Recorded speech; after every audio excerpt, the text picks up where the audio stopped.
On ne dessine pas les forces du truc juste parce qu'il s'annule. On pourrait, on a passé 4 modules là. Ça fait ça. C'est-à-dire opposé et sens, même intensité. Alors, les termes sont importants. Ça, c'est là, on appelle ça une préactivation. C'est-à-dire, je vais descendre jusque là. Quand vous voulez mesurer avec une jauge, la jauge c'est un ressort. Plus vous pliez, plus. Quand vous pliez, la jauge se déplace. En fait, c'est un ressort qui se. Elle vous indique 100 grammes. Voilà. Ça m'indique 60 grammes. Je prends ma sonde part, j'ai 6 mm, j'ai 60 grammes. C'est. Mais bien dit, parce que c'est là la force, je l'exerce sur ça, bien sûr. Ça, c'est juste une graduation. C'est des graduations.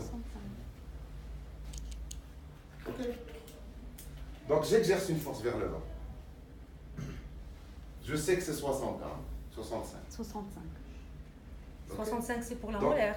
Oui, bien sûr la molaire. La molaire. Bien sûr la molaire. Je suis en train de bouger ça, donc je suis solidaire à quoi? À la molaire. La molaire. Si tu n'es pas solidaire à la molaire, j'appuie les tombes. Oui. Il y a toujours un seul corps. Et dans toute la mécanique moderne, segmentée, il n'y a toujours que 2 corps. Jamais 3. Ça n'existe pas une biomécanique des 3 corps. 2 corps, c'est tout. Qui sont des dents unitaires ou des segments de dents ou toute l'arcade. C'est toujours que 2 corps. On est d'accord là-dessus.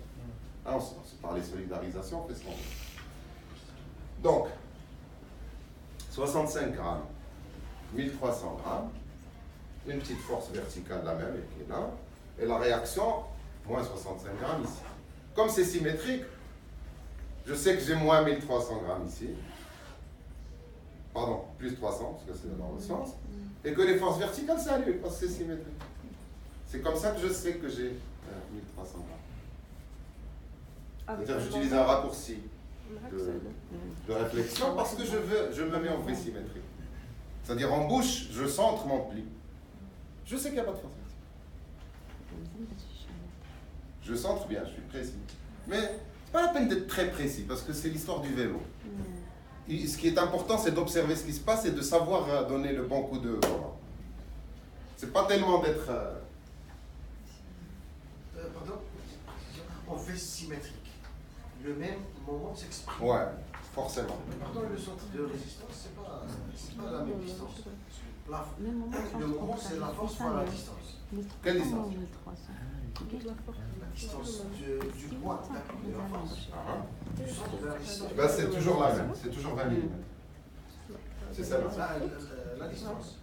Le moment, c'est C'est le corps. C'est la distance entre les 2 corps. Mais rappelle-toi ce qu'on a dit sur tous les vieux modèles. C'est que même si la force de réaction, en fait, elle ne s'exerce pas à la verticale du centre, elle s'exerce un peu devant, le petit moment qu'elle fait est négligeable, donc on l'ignore. Je comprends. On considère que les points sont là, que les centres de résistance sont là. Ça ne change rien, cliniquement. C'est négligeable. Tu comprends ce que je veux dire? Le fait que la molaire, elle soit, le centre de résistance un peu plus en arrière, ça n'a pas d'importance. Vous ne le sentirez pas, cliniquement. Tu vois ce que je veux dire? Mais ta question est tout à fait juste. Si on doit faire un calcul pour faire une horloge, ta question est très importante. Mais pour la clinique d'orthodontie, non. On cherche quelque chose qui nous permet de comprendre ce qui se passe et de régler. On ne cherche pas la précision. Pourquoi on ne cherche pas la précision? Parce que jamais on ne saura où sont les centres de résistance. Jamais. Donc on cherche à avoir des contrôles pour piloter. Pas à calculer le capot. On ne cherche pas par exemple à envoyer une fusée dans l'espace pour que ça soit précis, c'est même pas cramer l'atmosphère, c'est au 10e degré près, non. On est dans une voiture, hein, on pilote, ou là dans un vélo. C'est pas la même précision qui est requise. Tout le monde a compris sa question. Ouais. Le moment du cantilever, ici pour la canine, c'est plus 1300. Ouais. Mais si on veut le calculer, on l'a déduit parce que les moments s'annulent. Parce que c'est un décimètre. Non, les moments ne s'annulent pas du tout. Les forces, pardon. Les forces verticales s'annulent, pas s'annulent. Tu as compris pourquoi? Oui, oui, parce que le V est symétrique. Je pense que personne n'a de problème maintenant avec ce schéma de décimètre. Très bien. Par contre, si on veut le calculer au niveau de la canine, on veut le calculer au niveau Eh ben, il suffit de calculer une fois de la main, parce qu'ils sont inversés. Puisque c'est le V symétrique. Puisque c'est le V symétrique, j'ai compris. Mais si tu veux le calculer, tu prends ça, tu fais un autre schéma, tu prends ça, tu le sors, tu le mets là, tu vas te rendre compte que tu as aussi 6,5 mm. Puisque c'est le même ressort, tu vas trouver que c'est. Parce que j'ai essayé de le calculer au niveau de la canine et je ne trouve pas de. Alors très bien, tu veux le calculer au niveau de la canine. Oui. Tu dois sortir le cantilever et l'insérer sur la canine. Et ensuite, tu vas avoir une préactivation canine ici, Oui, d'accord. qui sera de 6,5 mm. Pourquoi? Parce qu'on est dans une situation symétrique. Et tu vas prendre ta jauge et tu vas appuyer. Et comme c'est le même ressort, tu vas découvrir que c'est 65 grammes. Comme l'autre. Et tu vas prendre ta règle avec laquelle tu as mesuré cette distance et tu vas l'inverser. Et tu vas mesurer dans l'autre sens, tu vas trouver 20 mm. Et tu vas conclure que c'est 1300. Donc tu n'as pas besoin de faire ça, parce que tu sais que c'est un V symétrique, tu vas payer. Voilà, c'est ça que tu comprends? C'est physique. Donc ça, c'est un exercice pour tester ceux qui sont à l'aise avec le V symétrique et le V asymétrique, à peu près le tiers de la promo, tu vois, sur ce que j'ai vu. Et ceux qui avaient du mal à réfléchir parce qu'ils n'étaient pas à l'aise avec la notion de V symétrique. Donc ça leur prenait beaucoup de temps et du coup le problème devenait un gros problème. Et ça les coince. Un bon. Mais c'est bien de faire des... Alors cliniquement, pour revenir à ce que tu as dit, la méthode clinique, ce n'est pas une méthode précise. En clinique, on se fout complètement de la précision. Ni que la théorie soit vraie ou pas vraie, on s'en fout. Tout ce qu'on veut, c'est comment traiter les gens de la manière la plus sûre et la plus rapide et au moindre coût. Hein? Donc on a ce qu'on appelle des raccourcis heuristiques, des raccourcis logiques qui tiennent très très bien la route. Et on les change quand on découvre que ça déconne quelque part. C'est là où on change la clinique. Mais la clinique, c'est pas la physique, c'est pas les maths, c'est des raccourcis, parce que tu as un clinicien qui est au lit du malade. Clinicus, ça veut dire le lit du malade. C'est de là que vient. C'est la médecine délivrée en état de guerre, au lit du malade. C'est savoir, traiter. Ça y est, pas de temps à perdre. On n'a pas de stylo. On n'a pas d'ordinateur. Le médecin, point à la ligne. Ah, ok? Donc tu dois juste voir, savoir. Donc nous, qu'est-ce qu'on doit voir? On voit le pli. C'est tout. Parce que le pli, c'est... S'il est centré, je suis en V symétrique. S'il est vers l'arrière, je sais que je vais engraisser ma canine. S'il est vers l'avant, je sais que je vais égraisser ma canine. C'est tout. J'ai compris. De combien au degré près, on s'en fout, on n'a pas de jauge en clinique. On n'a pas le temps de prendre la jauge, mesure. Non. Pas de temps. Au suivant. Allez. Donc, on est centré, V symétrique. Est-ce que c'est 1300 grammes, 1000 grammes, 2000 grammes? On s'en fout. Pas que ça soit non plus 2000 grammes, pas que ce soit. Des forces gentilles, douces. Et la chaînette, douce aussi. Normalement, ça, on ne fait jamais. C'est trop ça. Il faut que la chaînette arrive ici, passive. Vous, par exemple, cette chaînette-là, c'est pour activer un bracket qui est là. C'est juste toujours un anneau. Jamais deux anneaux. Pour les chaînettes. Si vous avez des chaînettes power chain qui sont très souples, plus... Vous le sentez, elles réagissent un peu comme le lithium, comme un caoutchouc, comme un chewing-gum. Quand vous tirez, vous continuez à tirer, la force elle n'augmente pas. Il y en a d'autres qui obéissent à la loi de Hooke. Vous le sentez, plus vous tirez, plus elles résistent. Plus vous tirez. Mais certaines, vous tirez un peu au début, ça monte, et après c'est doux. C'est comme si elles sont en rapport charge-flexion, varie en fonction. Donc c'est là la limite, deux trucs. Je vais à un bracket qui est à 2 anneaux. Et ça, vous mettez une ondulation moyenne pour avoir des forces de 1000 grammes, donc 5 mm, 6. Ça dépend du fil que vous utilisez. Ça peut être un petit bout de miti. Hein?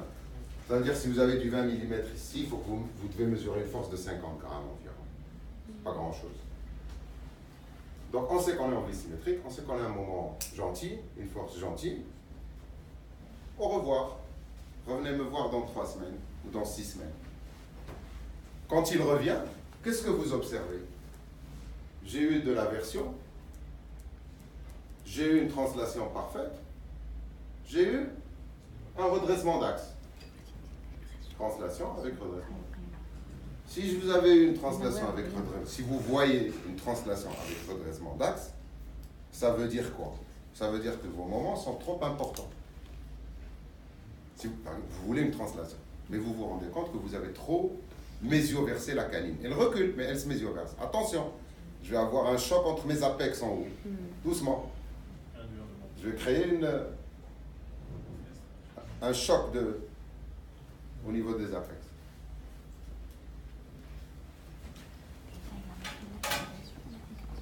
Donc, j'ai le temps de... Qu'est-ce que vous faites? Vous diminuez les moments. Vous avez un rapport M sur F supérieur à la distance, à cette distance.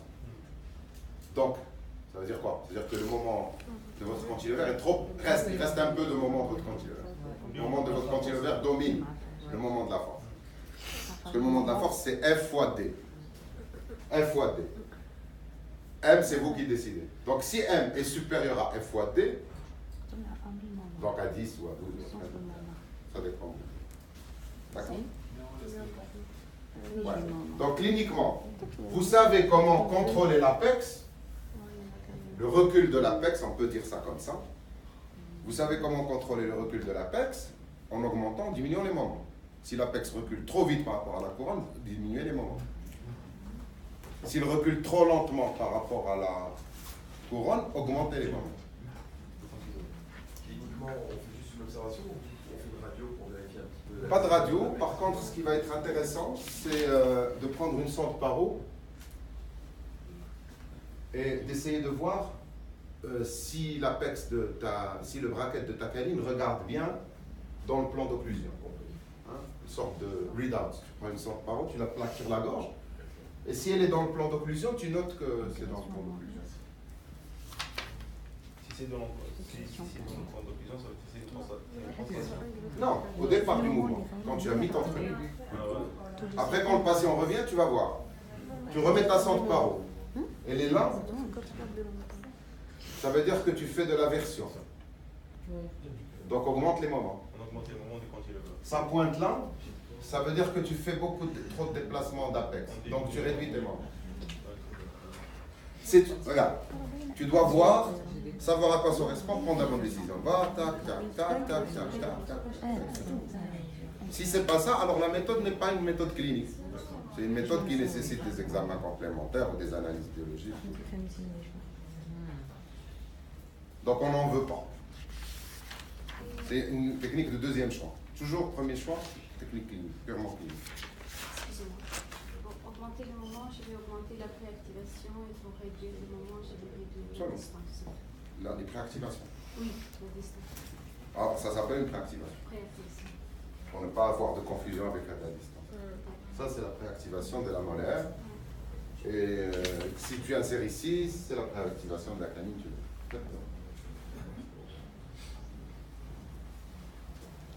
My mother. Oui, ça va. Oui.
C'est clair ce schéma pour tout le monde.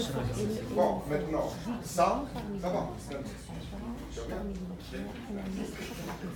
Ce schéma, c'est le même. Vous pouvez remplacer mentalement la molaire par les deux molaires, 16-26 en dioclise. C'est toujours la même chose. Rien ne change. Ou bien les 4 incisives en vue de profil ici, et la molaire solidarisée ou pas, la 7. C'est toujours la même chose.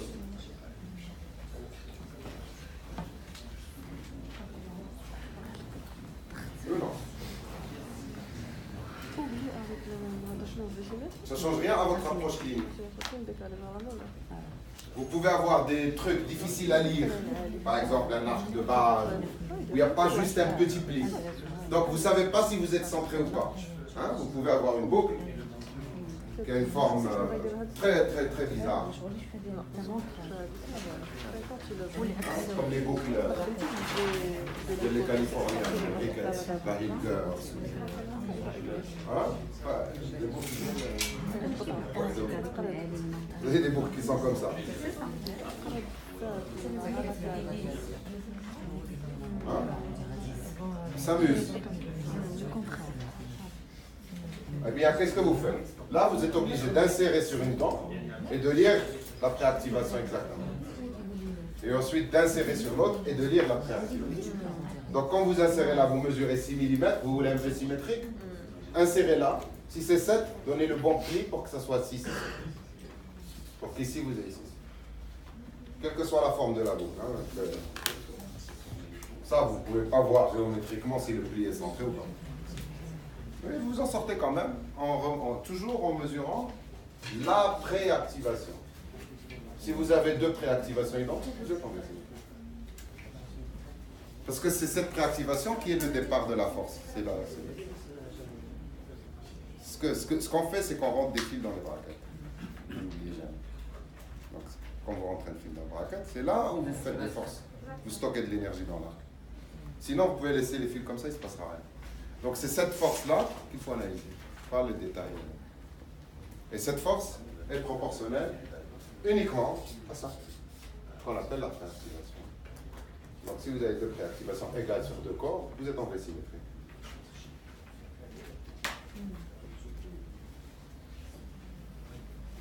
Qu'est-ce qu'on peut voir d'autre sur un schéma comme ça? C'est tout. Hein. Qui a encore des problèmes avec ce type de truc? Schéma. C'est bon?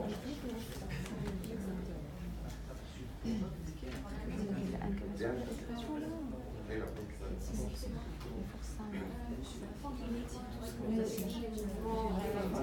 Les forces qui s'infectionnent. Mais juste un bref rappel de quand vous avez calculé les récupérations, les distances, c'est possible. Ok. Alors la question est, la question de docteur, c'est, elle a bien compris parfaitement, cliniquement, tout est nickel. Elle a juste que je rappelle comment on a calculé les moments. Comment on a mis des chiffres. Est-ce que quelqu'un se solidarise avec cette question? 1, 2, 3, bon. Parfait.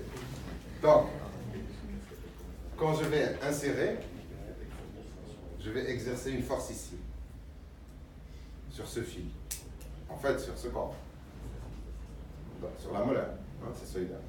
Donc quelle est la force que j'exerce?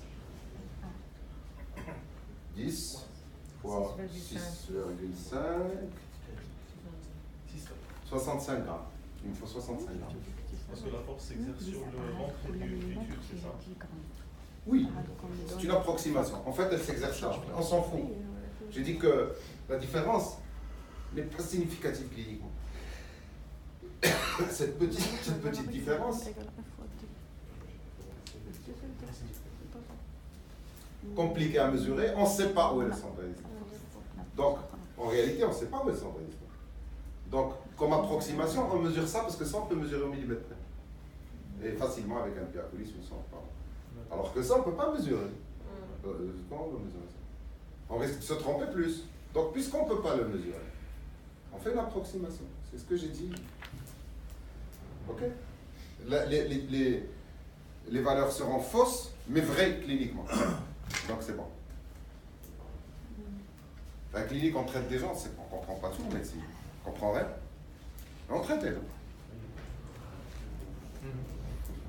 Mais on n'est pas capable de dire exactement pourquoi ça marche. Mais à la limite, on s'en fout. Du moment que ça marche. Tant mieux. Je comprends. La clinique, c'est pas vrai, mais ça marche. Donc, on prend ça. 65 fois 20. T'es d'accord? 65 grammes multiplié par la distance. 20. Donc, ici, j'ai un moment horaire, donc négatif, moins 1300 grammes millimètres. Mais moi, ce n'est pas ça qui nous intéresse. La question, c'est, à l'activation du cantilever et de la chaînette, quel mouvement obtiendrait-on pour la canine? Donc, je dois dire, est-ce qu'on va avoir une translation ou un redressement d'axe Donc, je dois connaître le moment sur la canine et la force sur la canine. Mais comme je suis en V symétrique, si je sais que j'ai moins 1300 ici, je sais que j'ai 1300 ici. Moins 1300 là, plus 1300 là. Je le sais parce que c'est un V symétrique. Est-ce que je vais m'intéresser aux forces verticales? Non, elles s'annulent. Donc ici, j'ai plus 1300. Ensuite, la force exercée par la chaînette. 10 grammes par millimètre. Fois 9. Donc c'est 90 grammes. La chaînette va exercer une force de 90 grammes. C'est celle qui est matérialisée ici avec son moment. Maintenant, quel est son moment? Ben, c'est 90 fois cette distance. Qu'on ne connaît pas. Mais 90 fois cette distance. Donc c'est à peu près 10, 11. Donc c'est 900. On va en dire un million. Donc j'ai ici moins 1000. Donc 1300 plus moins 1000 égale 300. Donc finalement, il va me rester un moment de 300 grammes. Ce qui veut dire que je sais que ma canine fera une rotation positive parce que j'ai plus 300 grammes. En même temps qu'elle va reculer. Donc je peux dire que je vais avoir une translation avec un déplacement plus important de l'apex. Appelez ça translation avec un redressement d'axe. Et c'est tout ce que j'ai besoin de savoir. Maintenant, les chiffres ne sont pas importants. Il faut savoir les calculer, ça montre qu'on a compris, qu'on maîtrise, on sait ce qu'on fait. Mais cliniquement, qu'est-ce qu'on regarde? On regarde le type de mouvement qu'on a eu et on ajuste, toujours. C'est-à-dire si j'ai eu une translation, je ne change rien, je refais la même chose qu'avant. Si j'ai eu trop de redressement d'axe par rapport à ce que je veux, je réduis les moments. Et si j'ai eu trop de versions, c'est-à-dire pas assez de déplacement d'apex, une version contrôlée, on appelle ça comme vous voulez, alors j'augmente les moments. Ou bien, je peux aussi ne pas augmenter les moments, juste attendre. Pourquoi? Parce qu'avec le temps, la chaînette se désactive, mais le fil non. Ok, une petite courbe à tracer, on va le faire.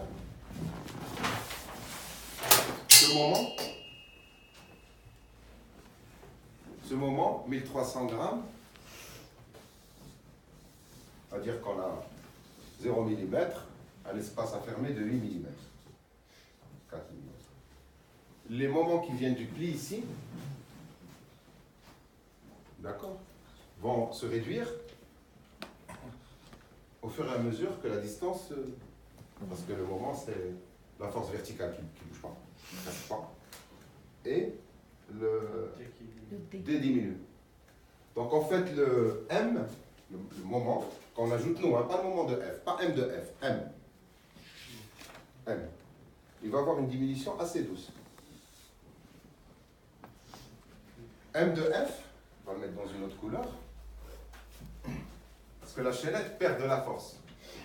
très très vite. Donc, ça dépend si on a activé sur 2 mm par exemple, ou une activation de 3 mm, disons, ou même 4 mm. Eh bien, le moment de la force, même si au départ je suis en translation, disons que le moment de la force est trop important au départ. Hein? Eh bien, il va faire ça. Attendez. C'est pas comme le niti, il le ressemble ici. Voilà. Et si ma chaînette obéit à la loi de Hooke, il va faire ça tout droit.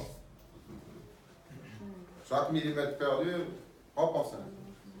Donc au départ, je vais peut-être avoir un moment M sur F important. Donc faible, pardon, parce que le moment... Augmente. La Le distance, moment, elle est grande. La distance, elle est Le grande. moment de la force est trop important. Donc M sur F, important. parce que F, M de F c'est quoi? Si on Le veut D. écrire, Le D. c'est D. Le D diminue. Dès que F c'est M sur F divisé par D. Hmm. Donc en fait M sur F, c'est M sur moment de force fois D. Ok. Donc au départ, le moment de la force peut être important. Ça commence par faire de la version, ou de la version contrôlée. Mais après, ça finit toujours en redressement d'axe. Donc si le patient vient et que je vois que j'ai un peu de version contrôlée, soit je sors mon cantilever et j'augmente les moments, et je remets la même force, soit juste je m'abstiens. Je laisse travailler la mécanique. Et là, les moments agissent et ma racine se remet. Parce que quand on est là, par exemple, même si on voit qu'on a eu un peu de version, c'est pas grave. M sur F, ça va redresser l'axe. Donc ça ne se désactive pas pareil. Donc finalement, vos moments, on dit qu'ils sont dans la géométrie. Vous les avez mis dans le pli. Ils sont là pour toujours. Et la force, c'est à l'activation. Vous activez, ça se désactive. Juste un petit détail concernant les 90 grammes ou la 100 grammes de la chaînette. Dans la réaction au niveau de la molaire, ça, c'est négligeable. Non, pas du tout. Ok, non. Après, si Ça vous va voulez dire, pas qu'est-ce que si ça vous- cliniquement mais, parlant. Bah, ça, c'est la gestion de l'ancrage, c'est autre chose. Ça ne fait rien si on a un bon Non, c'est pas que ça ancrage. fait rien. Par exemple, quand tu as un gros et un petit, le gros pousse le petit, c'est qui bouge? C'est le petit. Ça dépend ce qu'on veut. Mais le gros, il reçoit exactement la même force que le petit. Pas de moment puisque l'action... C'est l'ancrage. Après, là, si vous voulez un ancrage total ici, ce qui n'est pas toujours le cas, parfois on veut perdre de l'espace. Bon. Et si vous voulez un ancrage total, il faut solidariser la 6, à la 7, à la 5 et avec un arc transpalatal. Et là, c'est impossible qu'elle bouge. Parce qu'elle est vraiment beaucoup plus grosse que la petite canine. S'il y a un mouvement, ça sera juste une translation pure. Parce que l'axe, la ligne d'action sur le centre de résistance. Non, ça n'a rien à voir. La chaînette. Le crochet de la chaînette. Mal, alors. Par rapport le centre de résistance de la dent. C'est Quel- la molaire. Ouais. Si jamais ça bouge, Non, non. ça va être... Ça va être une translation si M sur F est égal à cette distance. C'est pas forcé que ça soit égal. Faut pas raisonner schéma, il faut raisonner de même. La canine, en se déplaçant, elle va glisser dans le fil. Oui, Donc, tout va glisser. Donc il y a un moment où le point de symétrie ne Ouais. sera plus À chaque, centré. ouais. Mais tu ne peux pas savoir si c'est la canine qui va glisser sur le fil ou le fil qui va glisser derrière, Ah, ou les deux, d'accord. un peu. Ça, c'est à chaque rendez-vous, on essaie Ah oui, chaque rendez-vous tu ajustes, recentrer. bien sûr, tu recentres en fonction de ce que tu veux. veux. C'est pour ça qu'on n'aime pas ça quand on fait de la biomécanique, on préfère la boucle. Parce que la boucle, vous n'avez pas ce phénomène de dissymétrisation du V, parce que ça frotte plus derrière que devant, parce que le patient a poussé le fil, parce que... Avec une boucle, tu n'as pas ce phénomène-là. Mais bon, il n'est pas... C'est-à-dire, il vaut mieux faire ça que faire un arc droit et essayer de glisser. Parce que quand vous allez essayer de glisser sur une section droite, M sur F vous dit que vous allez avoir que de la version. Et effectivement, vous n'avez que de la version. Donc ça se verse. Et quand ça se verse, vous avez ce qu'on appelle un matage. Ça, c'est la section du fil. Et ça, c'est le bracket. Quand vous reculez, le bracket se retrouve dans cette position.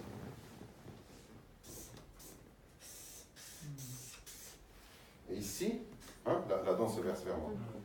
Et ici, plus vous activez, plus vous augmentez la force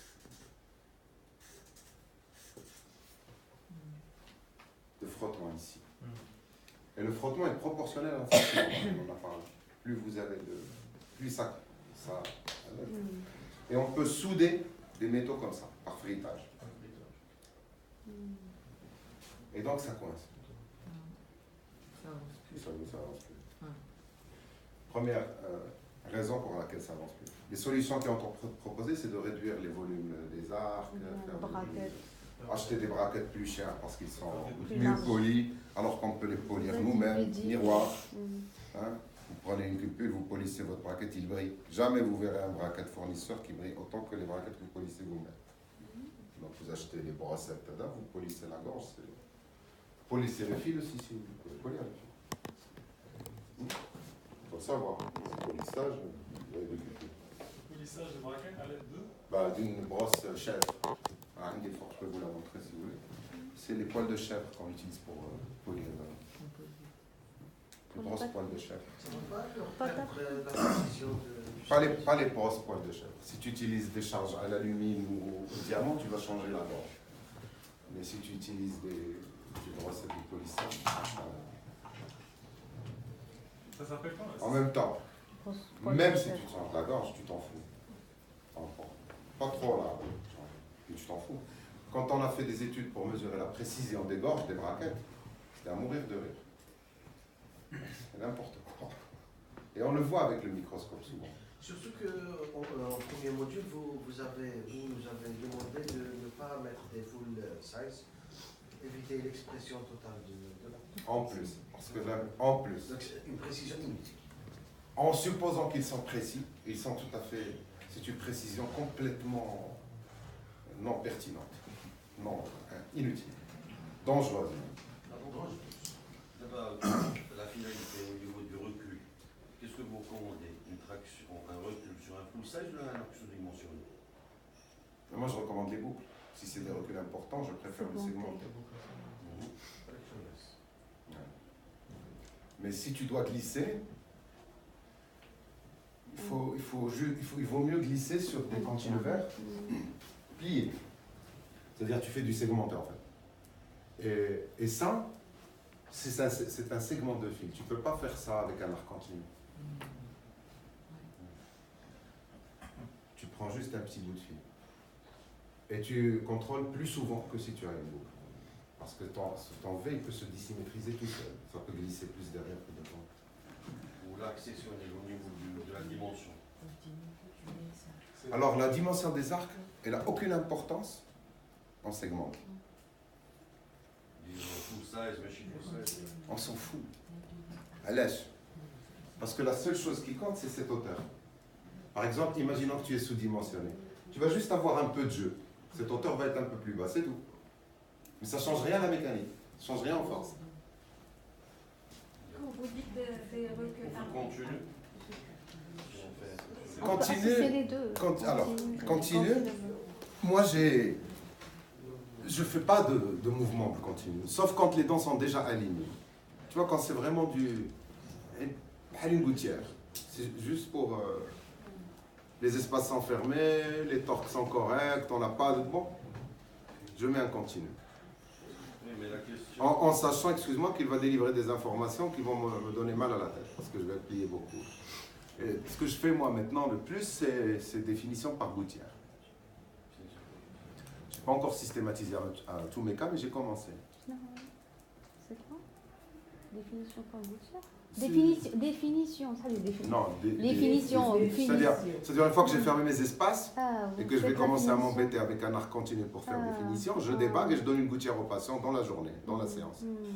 Je débague alginate, plus une empreinte de précision pour les gouttières. Et l'alginate, je lui donne une gouttière et psychologiquement, il a terminé. Donc pour lui, c'est 8 mois de traitement en multi-attache. ou 12 mois, mais il a enlevé l'appareil. Donc il est très content, il est en contention. Avant on appelait ça les contentions actives, type positionneur. Et c'est terminé. Donc après, les gouttières marchent très très bien quand les arcades sont déjà parfaitement. Sauf que pour faire ça, vous devez être capable de faire vos gouttières vous-même ou à faible coût. Parce que si vous envoyez tous vos cas à Visalène, vous allez leur donner tous vos honoraires. Et ça, vous allez être formé à le faire. Mais il faut être bon en informatique. Il faut être très très bon en 3D, enfin très bon. Il faut connaître un logiciel qui s'appelle Meshmixer, si vous voulez payer 0 dirham. Et ensuite, il faut acheter des imprimantes 3D. Vous avez d'excellentes imprimantes 3D. Au Maroc, 50 000 dirhams. En Europe, elles sont à 3 400 €. C'est Formlab 2, excellent. Et c'est tout. Et vous avez besoin d'un prothésiste qui a un scanner pour vous scanner vos empreintes, vous envoyer les fichiers. Ou bien vous achetez votre scanner vous-même, ça coûte de moins en moins cher. Mais il vaut mieux. Vous pouvez déléguer l'impression. C'est-à-dire, au lieu d'imprimer vous-même, vous imprimez à l'extérieur. À Casa, c'est 30 dirhams le modèle, donc ça va. Le scanner, il y a combien? 30 dirhams. Là, le scanner. 17 000 €, un bon scanner. C'est quand même cher. Ça se justifie pour un labo, mais pas pour faire des gouttières. Il vaut mieux envoyer. Les prothésistes, ils scannent à 100 dirhams. Ouais, bah. Donc, tu envoies les modèles, ils les coulent, ils t'envoient le scan Estelle. Ou bien ils scannent directement l'empreinte. Pour ceux qui... Il vaut mieux envoyer chez quelqu'un qui scanne les empreintes directement. Pas de logiciel, ça peut scanner. Non, il t'envoie le STL parmi le transfert. Ou les imprimer, l'imprimer. Là, laisse-les imprimer. Toi, tu as besoin du STL. Ensuite, tu as besoin de quelqu'un qui fait les setups, qui crée les modèles, qui n'existent pas, les modèles avec les dents déplacées. Ça, tu peux le faire toi-même. C'est possible s'il n'y a pas beaucoup de déplacements. Si on a déjà pratiquement fermé les espaces, il reste juste des finitions. C'est possible. Vous le faites vous-même. Si c'est vraiment poussé, il y a beaucoup de petites choses. Moi, ce que je fais, c'est que je préfère déléguer le plus souvent. Je l'ai fait moi-même, ça me prend 3 heures. Donc c'est beaucoup. Donc je préfère payer des gens qui le font très bien. Ils me font les setups. Ils m'envoient ça 3, 4 heures, 6 heures le lendemain, peu de temps après. Des informaticiens. Je valide.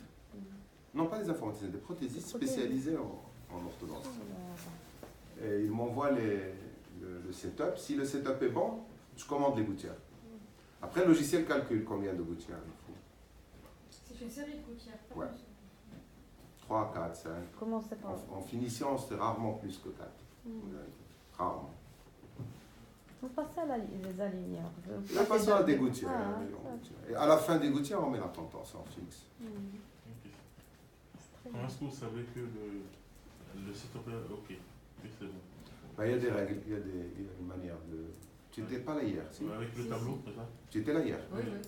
Ben, tu appliques les steps. On va faire un truc. Parce que les steps, ça permet d'aller très vite. Quel module? Et si tu veux être plus critique, plus méchant, tu prends la photo, tu la mets sur ton Keynote et tu fais les steps vraiment en mesurant, en regardant avec les barres. Tu fais que le step 1, 2, 3. Pas le 4, 5, 6. C'est la bibliothèque dedans, donc pas de ça. C'est clair pour vous? Donc on va le faire en formation ou là à part, une formation à part? On parle d'élastodontie dans cette formation. Maintenant, il y a des choses à... Par exemple, si vous voulez maîtriser Meshmixer, Meshmixer, c'est le numéro 1 mondial de la 3D. Ça s'appelle AutoCAD, la société qui le... Et il est gratuit. C'est un peu une fondation Meshmixer. Et ce logiciel est là pour... il est utilisé par tout le monde. C'est le couteau suisse de la 3D. Par les architectes. Et donc vous avez si vous tapez Meshmixer, vous allez trouver l'auto-formation. Donc vous allez trouver la description de toutes les fonctions du logiciel. Donc c'est quelque chose qu'on peut apprendre tout seul. Si on est à l'aise avec ça. Il y a, je crois, 10 chapitres. Au bout des 10 chapitres, vous savez faire tout ce que vous voulez. sur Mac, sur PC, non. Ouais, Mac ou PC. Bien.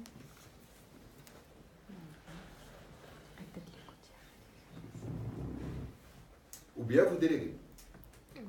Juste la conception. Parce que si vous prenez quelqu'un qui vous fait et la conception, et les modèles, et les gouttières, il va vous demander 5 000, 6 000, 7 6 000 dirhams pour un cas au Maroc. 600 € pour un cas de 4-5 gouttières. Si vous... Il faut déléguer que scanner et c'est Ouais. Scanner, tu délègues à un labo X. Il t'envoie les modèles, il t'envoie le fichier STL, tu l'as dans ton... Le fichier STL, tu négocies avec quelqu'un de... Écoute, juste pour mes finitions, mes petites récidives, combien tu me fais le setup et les modèles? C'est juste 2-3 gouttières, combien tu me fais ça? S'il te dit, je te fais, ok, combien tu me fais la conception? Ouais, 1500, 2000. On a des gens qui font la conception gratuitement et les modèles à 100 dirhams. Donc ça revient à 400 dirhams. Les jeunes là, qui ont un cabinet, ce sont 2 dentistes qui ont un cabinet FEMIFA et qui font ça très bien. Ils font par passion. Pas cher. Je reviens à l'arc droit, même si pour le recul, si on veut le faire par l'arc droit. C'est-à-dire un glissement. Un glissement, exactement. Et on anticipe avec le collage des braquettes, avec une rotation mésogingivale par exemple. Est-ce que vous critiquez? C'est des conneries. Si ça marche, bon, mais c'est pas... Non, où sont les problèmes de cette technique? C'est ça ce que je veux savoir. C'est pas une technique, c'est du bricolage. C'est-à-dire, on utilise l'arc droit, on se rend compte qu'il y a des problèmes, ok, on va faire ça, ok, on va faire ci, ok, on va faire ça, on va mettre un power arm, on va mettre on va préanguler les braquettes, on va... Voilà, exactement. Il veut faire le pli. Tu peux plier le fil ou préanguler le braquette. C'est le même résultat mécaniquement, mais bon, c'est... Non, mais mécaniquement, c'est quoi les problèmes? Ben, c'est les mêmes problèmes. À un moment donné, tu as une friction importante et ça retarde le traitement. Tu as déjà fait de l'arc droit. Tu trouves que les délais de traitement sont excellents. Ils ne sont pas bons, les délais de traitement. Ça dépend des patients. Là, ça dépend toujours des patients. Le facteur 1,4 pour les patients, ça c'est démontré. Il y a des patients chez qui les dents vont bouger 4 fois plus vite que chez d'autres. Donc, les patients, dans votre clientèle, vous avez les lents, ça bouge à vitesse 1, et vous avez les rapides, ça bouge à vitesse 4. Ça, il faut le savoir. Hein. C'est quand même important comme variation individuelle. Par exemple... Mais ça, c'est le patient. Oui, mais ma petite expérience, avec les patients qui respectent par exemple les élastiques, qui sont très, très carrés, ça va très bien. Un an. Par contre, les patients non coopérants, ça peut durer. Ça peut durer. Généralement, même les cas difficiles, s'ils sont coopérants. Le problème des élastiques, on le corrigera un exercice d'élastique, c'est que ça bascule beaucoup le plan d'occlusion. Il faudra que tu critiques tes cas. Si tu mets les élastiques trop longtemps, tu as des bascules importantes. Mais ça va très vite. Oui, mais tu as des bascules. Après, sur les récidives, c'est pas... Je vais te montrer ça. On va corriger un exercice d'élastique pour parler des problèmes posés par les élastiques. Parce que c'est pas naturel, les élastiques. C'est pas naturel. Tu mets fort, tu tires. Moi, je mets très peu d'élastique. Quand je suis en train de mettre ces élastiques, c'est que le cas n'est pas bien géré pour moi. J'ai dû rater un truc, j'essaie de... Mais je fais très peu d'élastique. On va voir un truc d'élastique. Où là, on verra l'exercice après la pause. On va parler segmenté continu. Vous savez comment on a progressé? Au départ, on n'avait que le continu. Fluide, avant-fluide, angle. Et on s'est rendu compte qu'on avait beaucoup de problèmes avec le continu. Que les forces étaient trop lourdes, etc. Il fallait plier beaucoup. Qu'est-ce qu'on a fait? On a fait le séquentiel. C'est quoi le séquentiel? C'est pour essayer d'avoir plus de souplesse. On ne va pas tout coller. Hein? Par exemple, on ne va pas coller les incisives au départ, on ne va pas coller les prémolaires, on va coller juste la molaire et la canine pour avoir un grand sectionnel jusqu'à ce que la canine s'aligne un peu. Après, on colle les prémolaires. On va commencer à jouer avec des trucs comme ça. C'est un peu ce que vous propose Ktani avec son système de ligature d'approche. Hein? C'est-à-dire vous mettez un fil solide, un 0,18, qui est quand même relativement rigide. Et au lieu d'aller chercher les dents, non, vous les ramenez vers là. Ça, c'est moins dangereux que de prendre le fil et de le monter vers là. C'est comme si tu as une unité d'ancrage dans laquelle il y a toutes les dents alignées. Celle-là, on passe un arc continu. Mais les dents qui sont out of arch, qui vont créer des problèmes mécaniques, ceux-là, on les ramène vers là. Ça, c'est bon. C'est du séquentiel. C'est pas du séquentiel, c'est quelque chose qui est à cheval entre le séquentiel et le segmenté. Et vous avez le segmenté. Segmenté, ça va être du ricketts, si vous allez créer des unités et mettre des boucles qui ferment le truc. Ricketts et burst. Ok? Maintenant, quand vous abordez un cas, si vous avez très peu de dents out of arch, si tout est plat, il n'y a pas lieu de segmenter. Peut-être même pas lieu de mettre des braquettes, les gouttières sont correctes. Vous voyez, chaque fois que vous pouvez passer en continu, vous passez en gouttière. Autant passer à la gouttière. Non. On Ouais. contrôle. Mais si c'est un cas qui est bien indiqué pour le continu, parce qu'il il est aussi bon pour les gouttières. Mais à ce moment-là, avantage aux gouttières. Parce qu'elles sont sont plus intéressantes. Mais si le cas, il ne passe pas en gouttière, je vais vous montrer. Excusez-moi. Oui. Le edgewise, ça tombe aussi quelque part dedans ou c'est autre chose? Edgewise. Le jouet, c'est juste une technique continue. Ok. Voilà ce que vous pouvez faire avec les gouttières. C'est grosso modo ce que vous pouvez faire sans risque avec le continu. Alors, ce qui est prédictible, c'est-à-dire c'est du sûr. Vous avez incertain dans la littérature, il y a quelques cas cliniques, petites preuves comme quoi quelqu'un a pu faire ça, mais ce n'est pas des preuves suffisantes. Et ce qui est imprédictible. Alors, on va commencer. DDM jusqu'à 6 mm. Un milieu dévié, moins 2 mm. Si vous avez plus de 2 mm, segmentez. D'accord? Rotation, plus de 40 degrés. Ça va être catastrophique avec un arc continu. Segmenter. Segmenter, ça ne veut pas dire couper le fil. Vous pouvez juste ne pas mettre la dent dans le fil et lui mettre une chaînette. Il vous a montré les chaînettes de rotation que c'est. Ah, si. Oui, oui, oui. En clinique, oui. Avec le bouton. Bouton, oui, oui. Ouais, sans bouton. Oubliez le bouton. Ça rappelle le bouton. Je vais vous montrer un truc sans bouton. Vous avez le fil, parce que le bouton, il faut le coller.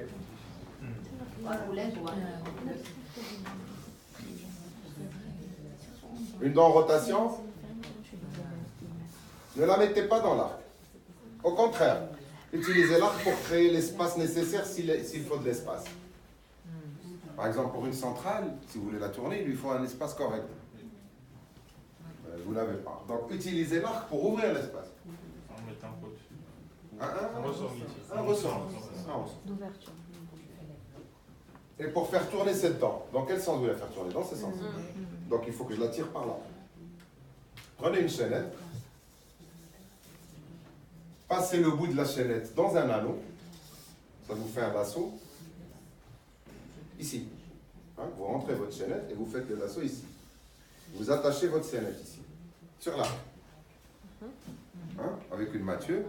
Vous rentrez la chaînette, vous rentrez la mathieu dans un nœud, vous attrapez, tchac, vous avez fait un lasso. Je vais vous montrer ça. Ensuite, passez la sous le point de contact ici. Et attachez-la là. Sur le braquet.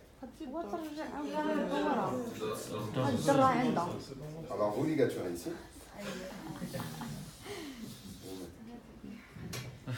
Atterrir sur le gâteau. Ça fait. Et pourquoi pas le mettre à droite et le tirer directement? Parce qu'ici tu as un effet d'enroulement. Mais si elle tourne. C'est une toupie. Elle tourne très très très très vite parce qu'il n'y a pas de friction nulle part. واش مع هذيك لاشينيت t'en fais comment Tu attaches la chaînette en distal. Et l'enchaînette Non, une seule. Ah, Allez, allez, je me suis trompé de sens. Ça aurait marché si elle était en rotation comme ça. Donc c'est ça. Mais كيف حدها tu خديتيها attaches وعاود là. Tu attaches là. Autre technique. Et donc, لا عاودنا شي نعرف الله sur le point de يعطيك contact, عاودنا الله Tu يسلمك as compris. لا لا والله لا والله لا شو جاي والله كنت Je ما جا comprends et غنديها je اخرى recomprends. la chaînette, بليز sur le point de contact. Incroyable. Ok. Je vais pas dessiner braquette juste pour t'embêter. لا معليش لا Si j'attache ma chaînette là, je vais faire une rotation comme ça. Si j'attache ma chaînette là et que je la ramène vers le braquette, je vais faire une rotation. Pardon. La chaînette, elle doit sous le point de contact. Ouais, sous le point de contact. Alors, par